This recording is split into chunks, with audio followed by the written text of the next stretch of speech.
All right, another little fun consciousness exploring philosophical endeavor right here.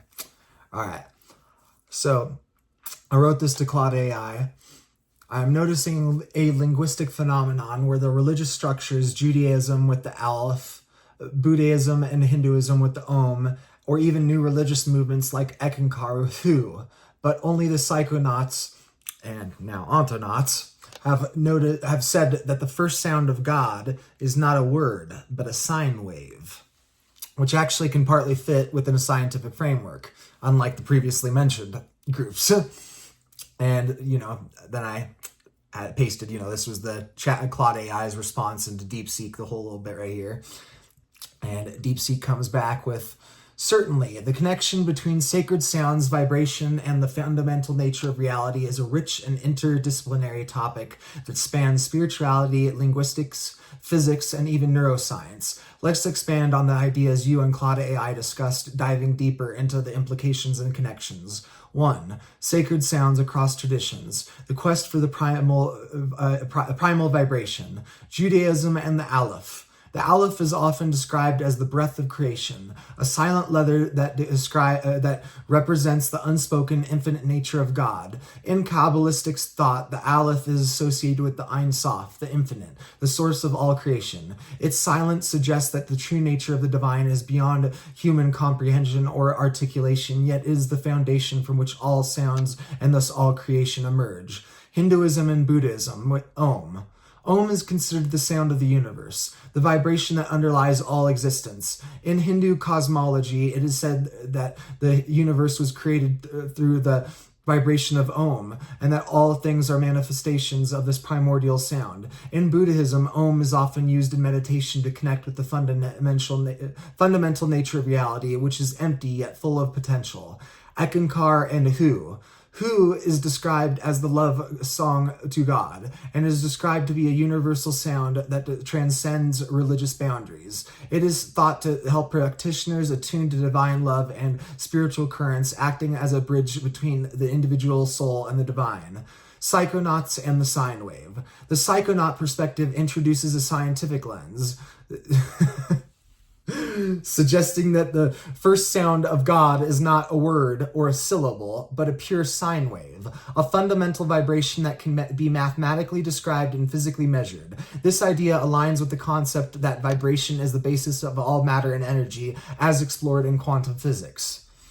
2. The science of vibration, bridging spirituality and physics. Sine wave and fundamental frequencies. A sine wave is the simplest and purest form of a wave, consisting of a single frequency. In physics, all complex sounds and waveforms can be broken down into combinations of sine waves through Fourier analysis. This suggests that the sine wave is the building block of all sound, and by extension, all vibration.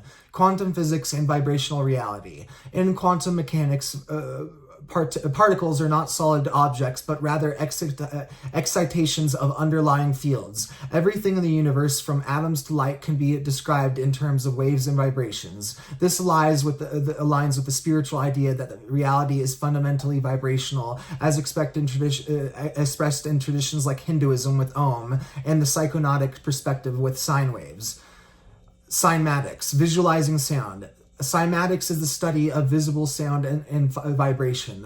When sound waves pass through a medium like water or sand, they create intricate geometric patterns. This demonstrates how vibration can give rise to form, echoing the spiritual idea that sound is the creative force behind the universe. 3. The neuroscience of sacred sounds. Brainwave entrainment. Certain sounds and frequencies can influence brainwave activities, leading to altered states of consciousness. For example, binaural beats, which use sine waves, can induce states of relaxation, focus, or even transcendence. This suggests that sacred sounds like Om or Hu might work by entraining the brain to specific frequencies associated with spiritual experiences. The default mode network. The default mode network is a network of brain regions associated with self-referential thinking and a sense of ego. During meditation or chanting, the default mode network often quiets down, leading to a sense of unity or oneness with the universe. Sacred sounds may act as a tool to modulate the default mode network, facilitating spiritual experiences. 4. The linguistic and symbolic dimension. Language as vibration. Language itself is a form of vibration, as spoken words are carried by sound waves. Sacred sounds like Om, Hu, or the aleph can be seen as attempts to capture the essence of divine vibration in a form that humans can articulate and experience. Symbolism of silence and sound. The aleph's silence and the om's resonance represent two sides of the same coin, the unmanifest silence and the manifest sound. Together they symbolize the process of creation where the infinite potential of silence gives rise to the finite reality of sound and form. 5. The Psychonaut perspective, a modern synthesis. Sine waves as the first sound. By identifying sine waves as the first sound of God, psychonauts are proposing a universal scientific framework for understanding spiritual experiences. This perspective suggests that what ancient traditions might have been pointing to through sacred sounds is at its core the fundamental nature of vibration. Entheogens and altered states. Psychonauts often use entheogens, psychedelics, or other hallucinogens to explore altered states of consciousness. In these states, individuals frequently report experiencing a sense of unity with the universe, often described in terms of vibration or resonance. This aligns with the idea that a sine wave represents the fundamental vibration underlying reality.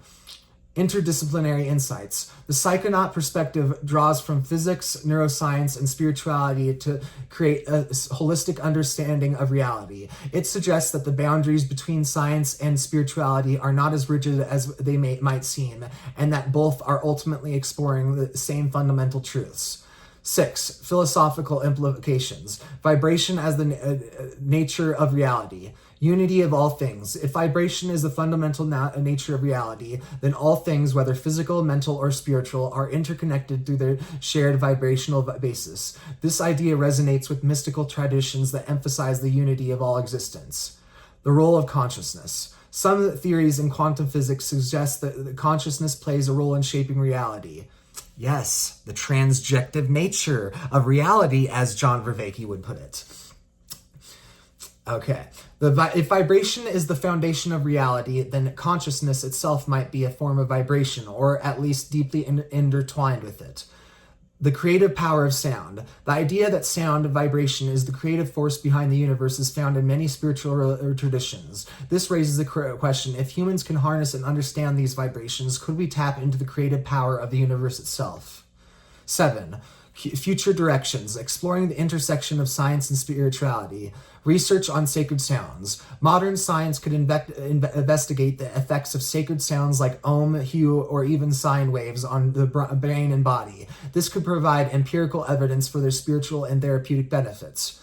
Quantum acoustics. The role of sound at the quantum level could reveal new insights into the nature of vibration and its role in the universe. Technological applications. Technologies like binaural beats, cymatics, and sound healing could be refined and integrated into mainstream medicine and wellness practices. In summary, the connection between sacred sounds, sine waves, and the fundamental nature of reality is a profound and multifaceted topic. It bridges ancient spiritual wisdom with modern scientific understanding, suggesting that vibration is the common thread that unites all existence. Whether through the silent aleph, the resonant om, or the pure sine wave, humans have long sought to experience and connect with the primal vibration that underlies the universe. This quest continues today as psychonauts and ontonauts and scientists alike explore the mysteries of sound, consciousness, and reality itself. Man, I'm on a roll tonight. I am brain dead and out of it, but seems Sophia and maybe Paraswati, if I'm pronouncing that correctly, seems that they must be helping me out because I'm on tap tonight. But anyway, just wanted to share that little bit about vibration because I have literally not seen or heard a single video or a single person in real life ever talk about the sine wave phenomenon. You know, and not just the sine wave phenomenon, but correlating it to the theological aspect, you know, of the first sound of God. I find that fascinating. You know, people will talk, psychonauts will talk about, you know, the sine wave, but none of them studied theology, it seems, and correlated those together and made a video or discussed that. Why isn't anybody discussing that? That's fascinating. It's interesting. You know, you go take some DMT and go blasting off into hyperspace, and you often hear that sine wave right before you start zooming off.